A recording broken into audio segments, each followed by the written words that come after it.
ใส่มาจนสุริยาฟ้าใหม่คืนนี้ไปนอนค้างคืนอยู่ใส่บอกมาไวไวไวไวเดียวนี้พ่อทุนหัว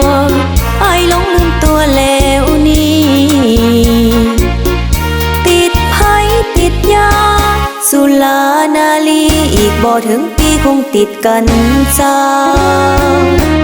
ลืมแรงลืมง่ายลืมลูกลืมเมียงานการก็เสียหายหน้ายามกินยามนอนอ้ายบ่หัวซาปล่อยภรรยาน้อยใจบอกมานะคืนนี้อ้ายมาแต่ใส่นอนแรงมาดนน้องทนบ่ไหวหรือว่าเสือกไปมีน้อยอีกคน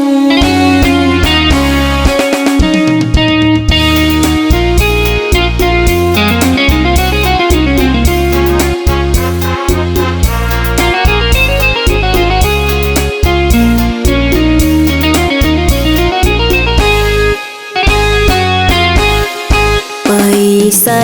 มาจนสุริยาฟ้าใหม่คืนนี้ไปนอนค้างคืนอยู่ใส่บอกมาไวไวไวไวเดียวนี้พ่อทุนหัวไอ้หลงลืมตัวแล้วนี่ติดไผ่ติดยาสุรานาลีอีกบ่ถึงปีคงติดกันซา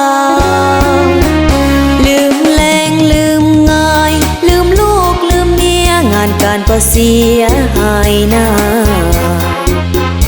ยามกินยามนอนอ้ายบ่หัวซาปล่อยภรรยาน้อยใจ